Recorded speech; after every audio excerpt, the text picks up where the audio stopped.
क्या हुआ सेवक, आप किसे ढूंढ रहे हैं?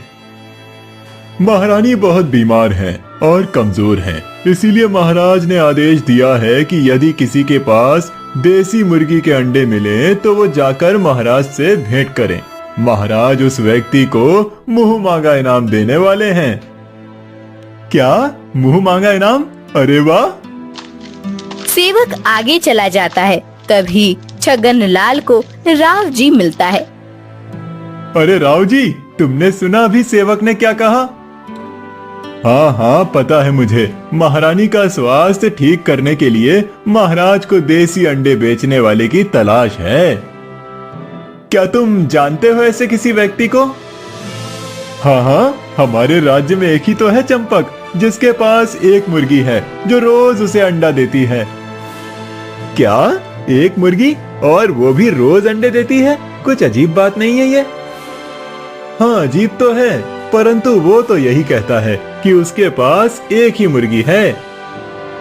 छगन लाल के लालची मन में एक बात आती है। वो चंपक के पास आता है और सुनो चंपक, मैं छगन लाल हूँ, इसी राज्य में रहता हूँ। मैंने सुना है कि तुम्हारे पास एक मुर्गी है।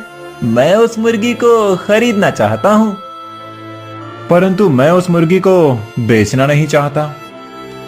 अरे जानता हूँ, लेकिन यदि तुम वो मुर्गी बेच दोगे तो तुम्हारी रोजी रोटी बंद हो जाएगी। मैं समझ सकता हूँ, उस मुर्गी से मिलने वाले अंडे से ही तुम अपना गुजारा करते हो, इसीलिए मैं तो तुम्हें उसके उचित दाम भी दूंगा। चाहे तो थोड़े ज्यादा पैसे ले लेना, लेकिन ये मुर्गी मुझे दे दो। बात दाम की नहीं है महोदय, परंतु मुझे मुर्गी को बेचना ही नहीं है। आप कितना भी दाम दे दीजिए, परंतु मैं मुर्गी को बेच नहीं सकता। बड़े हठी हो तुम। मैं इतने ज्यादा दाम देकर तुम्हारी मुर्गी खरीदना चाहता हूँ, परंतु तुम्हें उसे बेचना नहीं है। सोने की मुर्गी है क्या तुम्हारी? हाँ, अरे रखो अपनी मुर्गी अपने पास ही। छगन लाल गुस्से से चंपक के घर से चला जाता है। अगले दिन छगन लाल महाराज के पास आता है। महाराज, महाराज, मुझ पर दया कीजिए। कौन हो तुम और क्या हुआ है तुम्हारे साथ? महाराज, मैं आपके राज्य का सामान्य नागरिक हूँ, अंडे बेचने का काम करता हूँ। मैंने कल आपके एक सेवक से सुना, महारानी के उपचार के लिए आपको देसी अंडे की आवश्यकता है। मैं अपनी देसी मुर्गी आपके पास लेकर ही आ रहा था कि तभी चंपक नाम के एक व्यक्ति ने मेरी मुर्गी चुरा ली और उसे अपने घर में छुपा कर रखा है उसने। क्या? इतना बड़ा अपराध? महारानी के उपचार हेतु लाई जाने वाली मुर्गी की चोरी की उस दुष्ट ने? ये तो राजद्रोह है। सिपाहियों, अभी जाकर बंदी बना लो उस दुष्ट चंपक को और मेरे सामने लेकर आओ। सिपाही जाकर चंपक को पकड़कर ले आते हैं। छगन लाल मन ही मन हंस रहा होता है। क्या हुआ महाराज, मुझे ऐसे पकड़कर यहाँ क्यों लाए हैं? इतना बड़ा राजद्रोह किया है तुमने और पूछ रहे हो कि मैंने क्या किया है? इतना बड़ा अपराध करते हुए तुम्हें थोड़ा सा भी भय नहीं लगा? अपराध? राजद्रोह? ये आप क्या कह रहे हैं महाराज? मेरी तो कुछ समझ में नहीं आ रहा है। अब इतने भोले मत बनो चंपक। ये छगन लाल जब अपनी मुर्गी राजमहल ला रहा था तब तुमने उसकी मुर्गी चुराई, ये जानते हुए भी कि महारानी को देसी अंडे खाने की आवश्यकता है। यदि उन्हें अंडे नहीं खिलाए गए तो उनका स्वास्थ्य और खराब हो जाएगा। नहीं महाराज, वो मुर्गी मेरी है और सच में मुझे महारानी के स्वास्थ्य के बारे में कुछ भी नहीं पता था। अगर मुझे पहले पता होता तो मैं खुद यहाँ रोज आकर अंडे दे जाता। मेरी मुर्गी तो बहुत सारे अंडे देती है। ये छगन लाल झूठ बोल रहा है। महाराज, इसके पास कोई मुर्गी नहीं है, उल्टा ये मेरी मुर्गी मुझसे खरीदने के लिए मेरे घर आया था।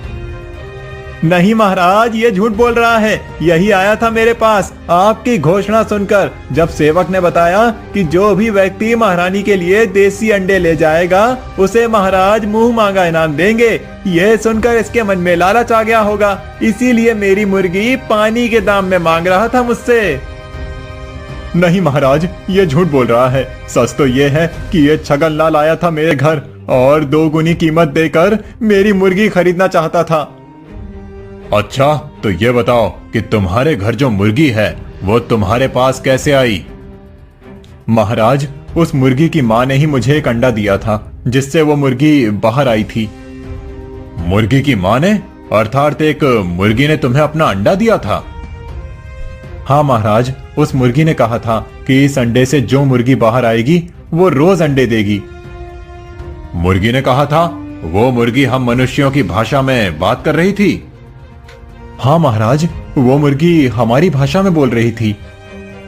अब तो मुझे पूर्ण विश्वास हो गया है कि तुम असत्य बोल रहे हो। एक मुर्गी हमारी भाषा में कैसे बात कर सकती है? सिपाहियों, इस दुष्ट राजद्रोही को दंड दे दो। सिपाही चंपक को ले जाने लगते हैं। तभी वहाँ वही मुर्गी प्रकट हो जाती है जिसने चंपक को अपना अंडा दिया था। रुकिए महाराज, चंपक सच बोल रहा है। मुर्गी को इंसानी भाषा में बात करता हुआ देख सभी चौंक जाते हैं। देखा महाराज, मैं सच बोल रहा था ना, ये मुर्गी हमारी भाषा में बात करती है। हाँ महाराज, चंपक सच बोल रहा है। मैंने ही उसे मेरा अंडा दिया था। उस दिन चंपक ने मेरे अंडे को एक बागड़ बिल्ले से बचाया था, मेरी मदद की थी, इसलिए मैंने खुश होकर उसे मेरा अंडा दिया था। वो सब तो ठीक है, परंतु तुम हमारी भाषा में बात कैसे कर सकती हो? इसका रहस्य क्या है? महाराज के ऐसे पूछते ही रोशनी छा जाती है और मुर्गी की जगह एक सुंदर परी प्रकट होती है। महाराज, मैं असल में एक परी हूँ। परी लोक एक बार एक दासी परी मेरी सहायता मांग रही थी, लेकिन मैंने अपने घमंड में आकर उसे सहायता करने से ना कहा था। जब ये बात हमारी परी रानी को पता चली, तब उन्होंने मुझे उस परी की सहायता ना करने के लिए दंड दिया। दंड स्वरूप मैं एक मुर्गी बन गई और यहाँ पृथ्वी लोक पर आ गई। परी रानी ने कहा कि जब कोई निर्मल मन का व्यक्ति मेरे संकट में मेरी मदद करेगा, तभी मुझे मदद की कीमत पता चलेगी। केवल इतना ही नहीं, मुझे भी उस व्यक्ति की मुसीबत में उसकी मदद करनी पड़ेगी, तभी मैं उस दंड से मुक्त हो जाऊंगी और फिर से परी लोक चली जाऊंगी। सिपाहियों, चंपक को छोड़ दो। परी की बात सुनकर मुझे विश्वास हो गया है कि ये सच बोल रहा है। महाराज, जब चंपक मुझे पहली बार मिला था, तब वो बहुत विचलित था। उसका इस दुनिया में कोई नहीं है और वो बहुत निर्धन था, इसलिए वो अपना जीवन समाप्त करने जा रहा था। इसलिए मैंने उसे मेरा चमत्कारी अंडा दिया था, जिससे उसकी परेशानी खत्म हो जाए। अब मेरा अपने परिलोक जाने का समय आ गया है। परी जी, अब आप चली जाएंगी तो क्या जो मुर्गी मेरे घर है वो भी चली जाएगी? नहीं नहीं परी, उस मुर्गी की हमें बहुत आवश्यकता है। महारानी के स्वास्थ्य में सुधार लाने के लिए उन्हें देसी अंडे खिलाने की सलाह मिली है। अगर तुम उस मुर्गी को अपने साथ ले जाओगी तो मेरी महारानी कभी ठीक नहीं हो पाएगी। नहीं, वो मुर्गी यही चंपक के पास रहेगी और उसके चमत्कारी अंडे खाकर महारानी जल्दी ही स्वस्थ हो जाएंगी। परी राजमहल से गायब होकर अपने परी लोक चली जाती है। चंपक, मुझे क्षमा कर देना। मैंने बिना पूरी बात जाने तुम्हें अपराधी समझ लिया। तुम अभी जाकर अपनी मुर्गी के अंडे लेकर आओ। जब तक महारानी की कमजोरी कम नहीं होती, तब तक रोज तुम्हें यहाँ अंडे लेकर आना है। अवश्य महाराज, मैं अभी अंडे लेकर आता हूँ। छगनलाल, तुमने हम सबसे झूठ बोला है। तुमने एक निर्दोष व्यक्ति को दोषी बताकर हमारे सामने पेश किया है। तुम अपने लालच में आकर किसी और के साथ इतना बुरा कर रहे थे। मुझे क्षमा कर दीजिए महाराज, मैं सच में बहुत लालची बन गया था। अभी तो मैं तुम्हें छोड़ रहा हूँ। यदि फिर से किसी के साथ तुमने ऐसा व्यवहार किया तो मैं तुम्हें दंड देने से नहीं चूकूंगा। चंपक अपने मुर्गी के अंडे लेकर आता है और महारानी को खिला देता है। अगले कुछ दिन चंपक की मुर्गी के अंडे खाकर महारानी का स्वास्थ्य सुधर जाता है और वो चलने फिरने लग जाती हैं। महाराज चंपक को बहुत सारा धन देते हैं। चंपक के दोस्त राव जी की पहचान कन्या से चंपक की शादी हो जाती है। चंपक ने परी की दी हुई मदद से उसका जीवन संवर जाता है। सुंदर नगर के नरेश महाराज समरजीत शिकार करने के लिए अपने एक मंत्री के साथ वन में गए हुए थे। मंत्री, हमें यहाँ आकर बहुत देर हो गई है, परंतु अभी तक कोई भी प्राणी हमारी दृष्टि में नहीं आया है। मेरे विचार से हमें यहाँ से चलना चाहिए। कदाचित आज कोई शिकार नहीं मिलेगा। कुछ देर और रुक जाते हैं महाराज, कदाचित कोई प्राणी आ जाए।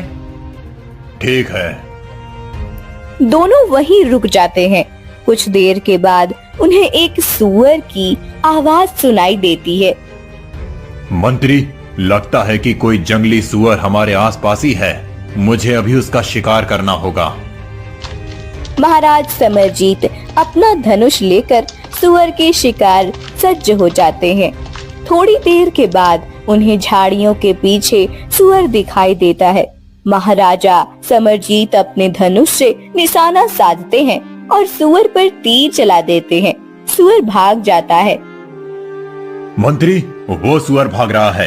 कदाचित वो बाण से आहत हुआ होगा। मैं उसके पीछे जाकर उसे पकड़ता हूँ। आप राजमहल लौट जाइए, मैं सूअर का शिकार करके लौटता हूँ। मंत्री राजमहल के लिए प्रस्थान करता है और राजा समरजीत सूअर का पीछा करने लगते हैं।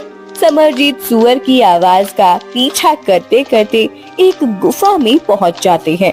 गुफा के अंदर जाने के बाद वो सामने जो देखते हैं उसे देखकर उनकी आंखें खुले की खुली रह जाती हैं। ये क्या, इतने निर्जन और घने वन में इस गुफा के अंदर इतना सारा खजाना, हीरे मोती और मूल्यवान रतन। इतना बड़ा खजाना किसका होगा और इसे किसने छुपा रखा होगा? समरजीत अपने आप से बात कर रहे थे, तभी उनके पीछे से एक आवाज आई। ये खजाना मेरा है समरजीत। तुम तो वही सूअर हो जिस पर मैंने बाण चलाया था, परंतु तुम एक सूअर होकर मनुष्य की भाषा में कैसे बोल सकते हो? और क्या कहा तुमने? ये खजाना तुम्हारा है? ये कैसे हो सकता है? वो सब बताने का मेरे पास समय नहीं है महाराज। मैं केवल अपने इस खजाने को अपने राज्य वापस ले जाना चाहता हूँ। आप कृपया करके मेरी सहायता कीजिए। ये सब आपकी दृष्टि में आए, इसीलिए मैं आपको यहाँ तक लेकर आया था। नहीं, मुझे तुम्हारी बात पर विश्वास नहीं हो रहा। मुझे तुम एक मायावी प्रतीत हो रहे हो। मैं तुम्हारी सहायता नहीं कर सकता। नहीं, मैं सत्य कह रहा हूँ। मैं मायावी नहीं हूँ। मुझे आपकी सहायता की बहुत आवश्यकता है। मैं किसी मायावी की सहायता नहीं करता। महाराजा समरजीत सूअर की कोई बात सुने बिना चले जाते हैं। वो गुफा के बाहर आकर वन में जा रहे थे, तभी उन्हें एक मुनिवर मिलते हैं। प्रणाम मुनिवर। कल्याण हो राजन। क्या हुआ? आप इस वन में क्या कर रहे हैं? मुनिवर, एक राजा को तो मृग्या करनी ही पड़ती है। ये तो राजधर्म का एक भाग है, इसीलिए शिकार करने आया था। परंतु यहाँ आकर मैंने एक चमत्कारी बात देखी। एक बोलने वाला सूअर देखा जो हम जैसे मनुष्यों की भाषा बोल रहा था।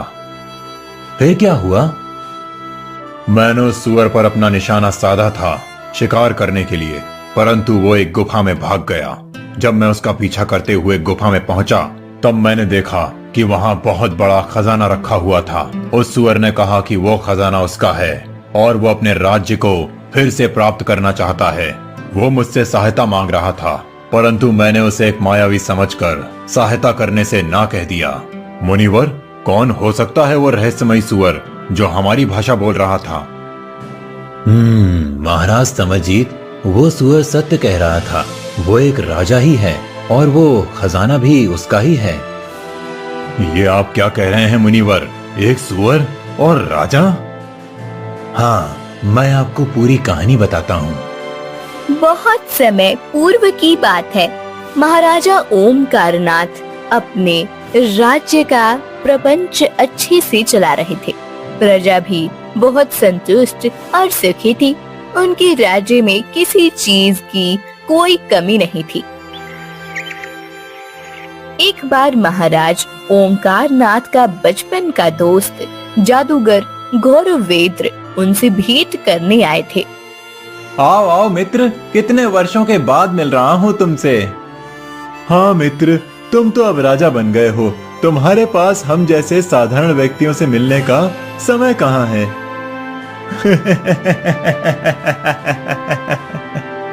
तुम और साधारण मित्र, मैं राजा अवश्य बन गया हूँ, परंतु मेरी दृष्टि सभी गतिविधियों पर रहती है। तुम्हें क्या लगता है कि मैं नहीं जानता कि तुम कितने बड़े जादूगर बन गए हो। पूरी धरती पर तुम जैसा कोई जादूगर नहीं है। अरे तुम्हारी इस कला के चर्चे तो दूर दूर तक होते हैं। कई राज्यों के राजा महाराज मनोरंजन के कार्यक्रम करने के लिए तुम्हें बुलाते हैं। हाँ, ये तो है। मैं अपनी कला का प्रचार प्रसार करते हुए बहुत प्रवास करता हूँ, इसी कारण से किसी से भेंट नहीं कर पाता। मित्र, अब तुम यहाँ आए हो तो मेरी प्रजा के मनोरंजन के लिए भी कोई कार्यक्रम करो। मेरी प्रजा के सामने भी अपनी कला का प्रदर्शन करो। अवश्य, मैं दूसरे राजाओं के लिए अपनी कला का प्रदर्शन करता हूँ, तो अपने मित्र के लिए तो कर ही सकता हूँ। अगले दिन जादूगर गौरवेंद्र महाराज ओमकार नाथ की प्रजा के सामने अपने कला का प्रदर्शन करता है। बड़े प्रांगण में गौरवेंद्र पूरी प्रजा के सामने अपनी जादू दिखाता है। गौरवेंद्र की जादू देखकर सभी प्रजाजन अति प्रसन्न हो जाते हैं। महाराज ओमकार नाथ भी प्रजा को प्रसन्न देखकर प्रसन्न हो गए थे। मित्र, तुमने तो आज बहुत अद्भुत कार्य किया है। मैंने मेरी प्रजा को इतना प्रसन्न पहले कभी नहीं देखा। मेरा राज्य बहुत बड़ा है, इतने सारे प्रवासी हैं, सभी संतुष्ट हैं, परंतु आज इनके आनंद की कोई सीमा नहीं है। इतने वर्षों में पहली बार इन सब ने ऐसा कुछ अद्भुत देखा है। मैं तुमसे बहुत प्रसन्न हूँ मित्र। मांगो, क्या उपहार चाहिए? अरे, तुम तो मेरे मित्र हो, तुम्हें मुझे कुछ भी देने की आवश्यकता नहीं है। फिर भी यदि तुम मुझे कुछ देना ही चाहते हो तो अपना ये राज्य दे दो। मुझे तुम्हारे राज्य से बहुत प्रेम हो गया है। इतने बड़े हो गए हो, फिर भी अभी तक तुम्हारा चेष्टा करने का स्वभाव नहीं बदला है। मेरा उपहास कर रहे हो ना? तो क्या सत्य में मैं तुम्हारा राज्य मांग रहा हूँ? नहीं, मुझे कुछ नहीं चाहिए। कुछ कैसे नहीं चाहिए? कुछ ना कुछ तो तुम्हें लेना ही होगा। ऐसा कहकर ओमकारनाथ अपने गले के मूल्यवान रत्नों की माला निकालकर जादूगर गौरवेंद्र के गले में पहना